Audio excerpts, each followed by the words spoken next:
કેમ છો આપ સૌને મારા જય શ્રી કૃષ્ણ। આજે હું ફરી એક નવી વાનગી લઈને આવી છું, ચણા ચાટ। ખૂબ જ હેલ્ધી અને પૌષ્ટિક ખોરાક છે। જો તમે આ રેસીપી ઘરે બનાવી જુઓ, સરસ બને છે અને સ્વાદિષ્ટ પણ એટલી જ લાગે છે। ચાલો તો આપણે સ્ટાર્ટ કરીએ ચણા ચાટ બનાવવાનું। પહેલાં મેં અહીંયા 1 વાટકા જેટલા ચણા લીધા છે, કાળા ચણા, દેશી ચણા છે આ। એને પલાળીને રાખ્યા હતા મેં ઓવરનાઇટ। ત્યાર પછી આપણે એને બાફવાના છે। બાફવા માટે આપણે 1 ગ્લાસ જેટલું પાણી એડ કરીશું। ત્યાર પછી આપણે એમાં મીઠું એડ કરીશું। ત્યાર પછી આપણે કુકર બંધ કરી દેવાનું છે। કુકર બંધ કર્યા પછી આપણે 4 સીટી વગાડવાની છે। 4 સીટી વાગી જાય ત્યાર પછી આપણે એને ચેક કરવાનું છે કે આપણા ચણા જે છે એ બફાઈ ગયા છે કે નહીં। મેં અહીંયા હાથેથી પ્રેસ કરીને જોઈ લઈશ કે ચણા બફાઈ ગયા છે કે નથી બફાયા। તમે આ રીતે ટ્રાય કરી શકો છો। જો સરસ રીતે પોચા થઈ ગયા હોય તો ચણા આપણા સરસ બફાઈ ગયા છે। મેં 1 વાટકી જેટલા ચણા બાફેલા લીધા છે। આપણે એક બાઉલમાં એને કાઢી લઈશું। ત્યાર પછી આપણે એક બીજો બાઉલ લેવાનો છે। એની અંદર આપણે બધા મસાલા એડ કરવાના છે।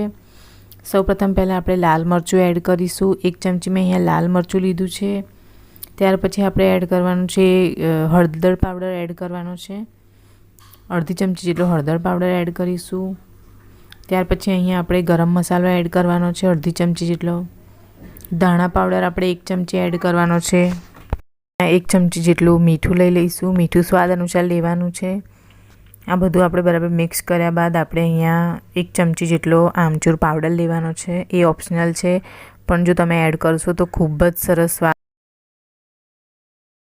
આપણે અડધી વાટકી જેટલું પાણી એડ કરવાનું છે। મસાલાને આપણે ફૂલવા માટે રાખી મૂકવાના છે। બરાબર મિક્સ કરીને આપણે સાઈડ પર રાખી દઈશું એને।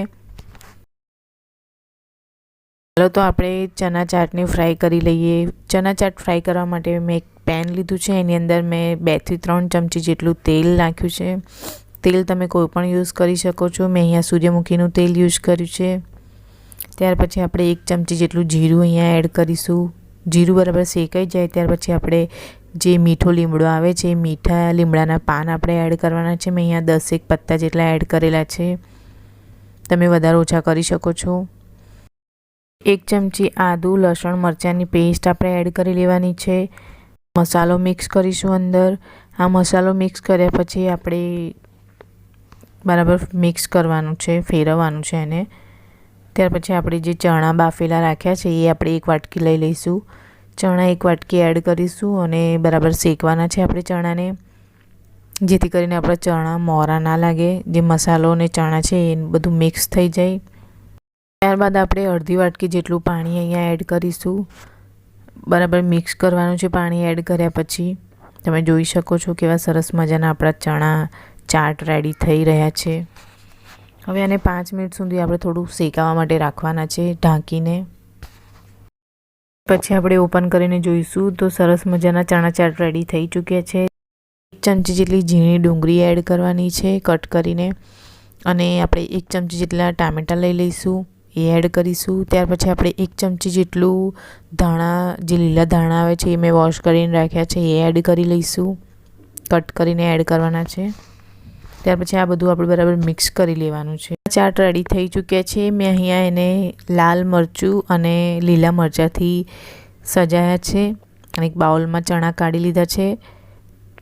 ખૂબ જ ટેસ્ટી બન્યા છે ચણા। ખરેખર તમે એકવાર બનાવી જુઓ આ રેસીપી।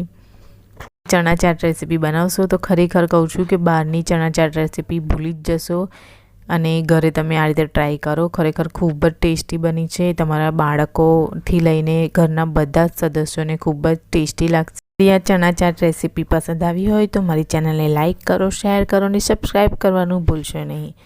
નવી નવી વાનગીઓ જોવા માટે મારી સાથે જોડે રહો। Thank you.